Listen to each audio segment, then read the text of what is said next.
સમજીને મારા પ્રવચન ઘેર બેઠા જુઓ અને ઘેર બેઠા જોઈ સમજ લો હું શું કહેવા માંગુ છું. અને જેણે જેણે ધ્યાનપૂર્વક મારા પ્રવચન જોયા છે ને એને ખાલી 4 પ્રવચન જોવાથી જ એના જીવનમાં સુખનું અનુભૂતિ થતી હશે. આવું મેલડી કહું. અને તમારા જેવા હજારો ભાવિક ભક્તો ઘેર છે કે જે મારા સાનિધ્યમાં એક વખત નહીં આયા. એમની હજારો મજબૂરીઓ છે મારા સાનિધ્યમાં આવવાની, પણ છતાંય તે ઘેર બેઠા એ સુખી થઈ ગયા. ભલે મને મારા સાનિધ્યમાં દર્શન કરવા નહીં આવ્યા હોય ને એવાય ભાવિક ભક્તો મારા હજારો પડ્યા છે.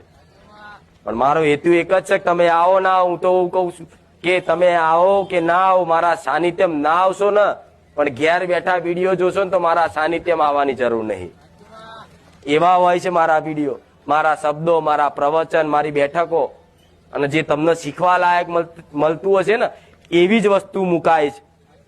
આડેધર નહીં મુકાતું બધું કે જે તમને શીખવા મળે જીવનમાં. અને જોજો મારું વિડીયો આંખો બંધ કરીને આમ કરીને ખોલો. અત્યારે કેટલા વિડીયો છે?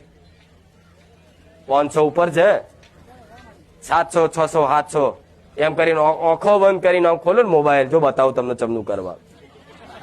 આ મોબાઈલ પકડો ને આમ યુટ્યુબ ચેનલ ખોલો, ખુખાર મેલડીમાં બારે જા. અને બીજી ચેનલ કઈ? રામબારી મેલડીમાં બારે જા. આ 2 ચેનલ છે. એમાં ખુખાર મેલડીની ચેનલ ચાલુ કરી વિડીયો ખોલી અને આમ કરીને ફેરવો ને કે આંખો બંધ કરીને કે માં હું આંખો બંધ કરીને આમ ફેરવું છું, પણ મને જે વાત લગતી હોય ને એવું જ વિડીયો તું બતાવજે. આંખો બંધ કરીને આમ કરીને ફેરવો અને આંગળી મેલો અને પ્લે કરો. જો કદાચ તમારા લગતી વાત ના ખુખાર મેલડી મટી ગયો બસ. અને અનુભવ છે.